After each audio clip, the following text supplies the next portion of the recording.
Good morning, friends. I'm Madan Singh and I'm going to talk to you on a different topic today.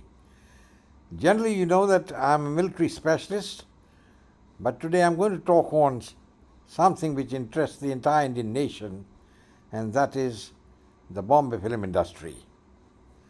Now, we must give credit to the Bombay film industry that it has put India on the global map. It is second only to Hollywood in terms of global reach, but at the same time makes more films than Hollywood, that is the entire Indian film industry. But there has been a lot of change which has come in now, and many people have fantasies about the Bombay film industry, but then I can tell you fantasies are not truth. So let's get to the truth.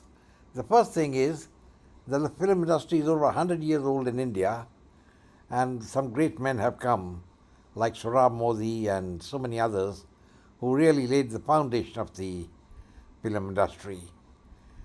But however, there was a dramatic change when in 1947 India was divided. Much earlier, I do not know for what reason, but many Muslims had joined the Bombay film industry, and many of them came from Lahore and Peshawar and other places like Dilip Kumar and so many others. And in fact, at some stage, I think the Muslims constituted almost 30 to 40% of the population of the people working in Bombay films. There are no hard statistics, but there is just an estimate. Considering that the population of Muslims in India about 15%, what one can safely say is that there was preponderance of Muslims working in the Bombay film industry. But after 47, there was a little of a psychosis of fear among the Muslims, and some of the top heroes, they changed their names, and they kept Hindi names, Hindu names, like Dilip Kumar actually used as Yusuf Khan. So he was hiding his name, he was hiding his identity. And this was something continued for about 20 or 30 years. And then things began to change because the Bombay film industry got completely dominated, I will say. All these people changed their names and kept Hindus' names. And the industry at that time, in any case, had what is known as the Hindu ethos. But now things began to change. There was a war with Pakistan in 65, and much earlier a war with China in 1962. During the Chinese war, most of the film stars, and that was people like Dilip Kumar and so many others, they held a lot of programs condemning China and raising money for the war effort. But that all ended when the 65 war with Pakistan began.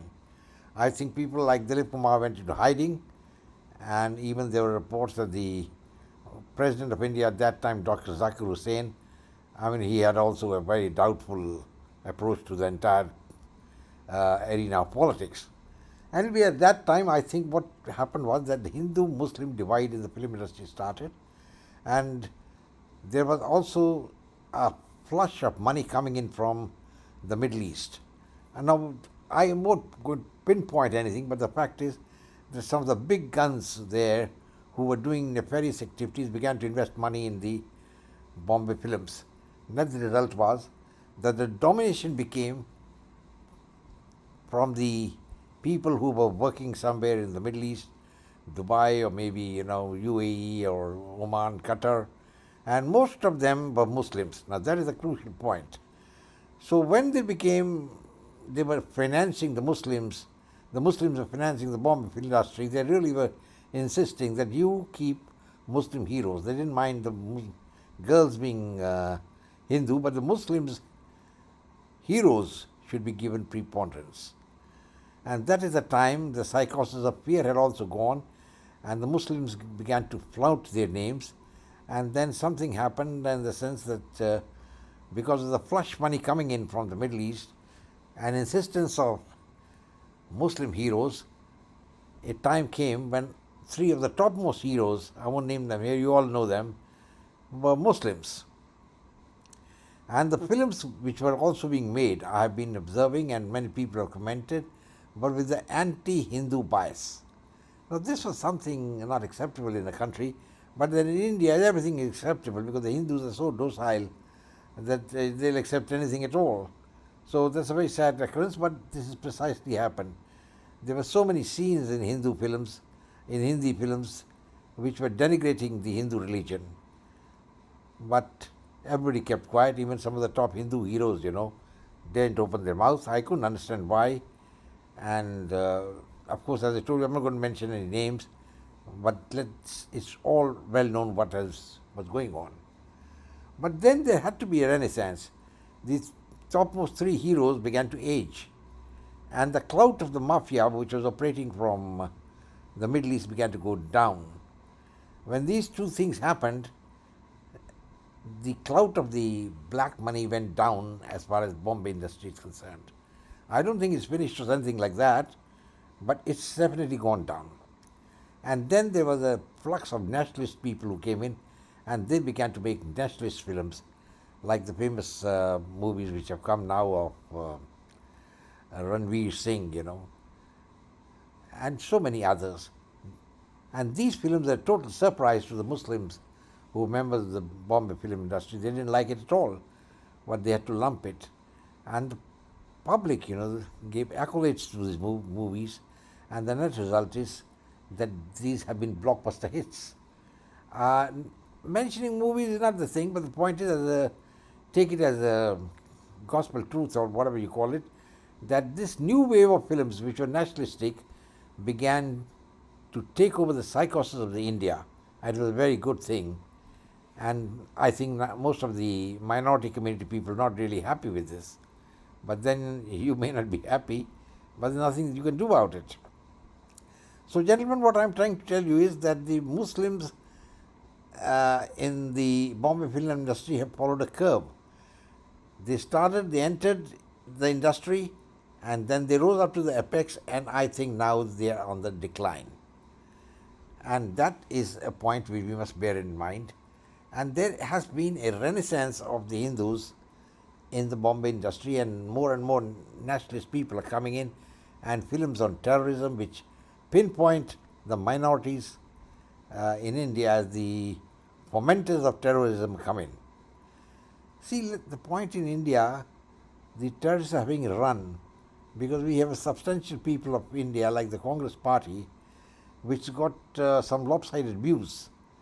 And I couldn't understand what their views are, but at the same time, they are following a policy of appeasement. And that has been the bane of India for the last 2,000 years, the policy of appeasement. And I think this policy continued in the Bombay film industry, with the result that time came, when most of the producers, even like Mehboob Khan and others, were from the minority community, and you can't expect them to make movies which will show the minority as a terrorist. And I used to be surprised when you see some movies, made in by Bombay Films, where the terrorist was always shown having a name like Peter or John or something like that. They was scared, even the Bombay producers, to mention a minority chap as a terrorist. That was a fact of history. And now these things are changing. I'm so glad they are changing, because there is a renaissance. It's come very late, but the renaissance has come now, and I'm sure people are realizing, and there's so many good people who have come who would like to make films which pinpoint the truth. That is the crux of the issue. The film world has to pinpoint the truth. Hollywood has survived for so long because it's brought out the truth. And most of the films are contemporary films which mirror the atmosphere around the world. While the Indian films are giving an artificial atmosphere, that the terrorists are normally having the name like Peter and John and all that, which has got no relevance.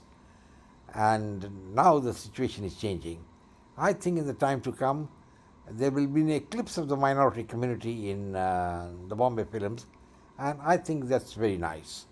I hope, gentlemen, you like this video of mine. I've given you a perspective of what really happens in Bombay films, and I hope you like it. And if you like it, please subscribe to my channel, share it with your friends, and do subscribe. I'm running short on subscribers. I think you must all like to subscribe to my channels. The latest movies, as I've already pointed out, are a pointer to the change in the thinking of the Bombay producers of the films, where more and more nationalist themes are coming to the fore. That's a very nice thing, and the fact is, India is the only country in the world where a member of the minority community, that three of them were ruling the world. I mean, as far as Bombay films, these three chaps were ruling the whole Bombay film industry, and not they were very patriotic, not at all. One of them went and met the presidents of Turkey and his wife or something like that. But anyway, gentlemen, better late than never. I look forward to further more patriotic films, and goodbye and God bless.